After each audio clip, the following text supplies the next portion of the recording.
एक सुंदर सी कन्या राशि कॉलेज में अपना ग्रेजुएशन पूरा करती है। तभी उसकी मुलाकात एक लड़के अमन से होती है। अमन भी बहुत स्मार्ट और माता पिता का आज्ञाकारी बेटा है। दोनों एक दूसरे को पसंद करने लगते हैं। दोनों का ग्रेजुएशन पूरा होता है। अमन अपने शहर में जॉब करने लगता है और लड़की भी एक अच्छी जॉब कर रही है। दोनों ने निर्णय लिया कि अब माता पिता से शादी की बात करने का वक्त आ गया है। लेकिन परेशानी यह है कि दोनों की कास्ट अलग अलग है। राशि ब्राह्मण है और अमन राजपूत परिवार से है। अमन के समाज में दहेज बहुत ज़रूरी है, जो कि नकद में होता है। उसके अलावा कई तरह के गिफ्ट्स और गहने की भी मांग की जाती है। अमन ने राशि को यह स्थिति स्पष्ट की और कहा, घर वालों को मनाओ। अगर तुम सभी मांगें पूरी करवाती हो तो मेरे माता पिता तुम्हें पलकों पर बैठाएंगे। राशि ने अपने माता पिता से यह बात कही। राशि के माता पिता को यह बात पसंद नहीं थी, पर राशि की जीत थी कि अगर मुझे दहेज दोगे तो मेरी इज्जत बढ़ेगी। राशि के माता पिता सक्षम भी थे। बिना मांगे भी राशि को बहुत कुछ दे सकते थे, पर उन्हें इस तरह दहेज की मांग करने वाले लोग पसंद नहीं आते थे। लेकिन माता पिता राशि की खुशी चाहते थे।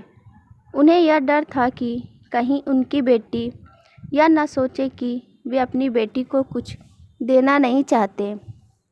इसलिए उन्होंने सभी शर्तें मानी। शादी में अमन को कार, फ्लैट, फर्नीचर के साथ 50 लाख नकद दिए गए। साथ ही राशि को गहने भी दिए गए और सभी रिश्तेदारों को गिफ्ट्स और कपड़े भी दिए गए। शादी बहुत धूमधाम से की गई, कोई कमी नहीं छोड़ी गई। राशि को मन ही मन यह गुमान था कि कास्ट अलग होने के बावजूद भी माता पिता ने उनकी शादी ससुराल के हिसाब से की है। राशि को विश्वास था कि उसे बेटी बनाकर रखा जाएगा। उसे वही प्यार दिया जाएगा जो उसके माता पिता ने दिया, क्योंकि उसने अपने ससुराल का मान रखा है। राशि ने अपने घर से ससुराल विदा ली। ब्राह्मण कन्या राजपूत घर की बहू बनी। ससुराल में बहुत ज़्यादा पर्दा प्रथा थी।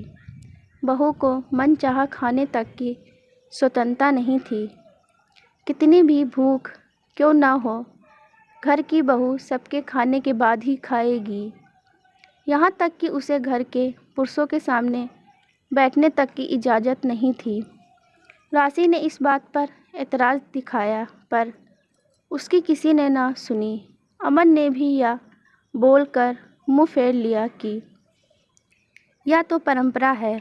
राशि को जो गुमान था वो धरा का धरा रह गया। उसे अपने माता पिता की बात याद आई। जब उन्होंने समझाया था तो वह उनसे बहुत लड़ी थी। उनसे ससुराल में बात करने का फैसला किया। राशि ने अपने सास ससुर और पति से बात की, लेकिन उन्होंने नहीं सुनी और उसे बहुत बेरहमी से पीटा गया। राशि ने कभी ऐसा व्यवहार नहीं देखा था। उसे जिस लाए हुए दहेज पर इतना घमंड था, वह चूर चूर हो गया था। राशि को माता पिता से बात करने में भी शर्म महसूस हो रही थी और इसी कश्मकश में एक दिन राशि ने अपने आप को ख़त्म कर दिया। माता पिता को जब यह बात पता चली तो उन्हें अपनी गलती का एहसास हुआ कि वक्त रहते समझा होता तो बेटी साथ होती। जो लोग दहेज पर बेटी की शादी करते हैं, उनकी सोच हर तरह से छोटी होती है।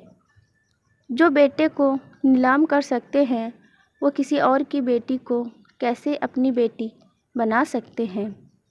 दहेज कभी खुशियों की चाबी नहीं बन सकती। यह बात सभी को समझनी होगी। इस दहेज प्रथा की कहानी में आपने पढ़ा होगा कि माता पिता ही नहीं, लड़की की सोच भी दहेज को सपोर्ट कर रही थी। कई बार लड़कियों को दहेज का गुमान हो जाता है, पर जो लोग लोभी होते हैं वो कभी अच्छे नहीं हो सकते। यह बात सबको समझने की ज़रूरत है। कहानियाँ जीवन में बहुत मायने रखती हैं। कई बार बड़ी बड़ी डिग्री भी काम नहीं देती और एक छोटी सी कहानी जीवन बदल देती है। शिक्षाप्रद कहानी को आधार बनाकर अपने बच्चों को जीवन का सच्चा ज्ञान दें।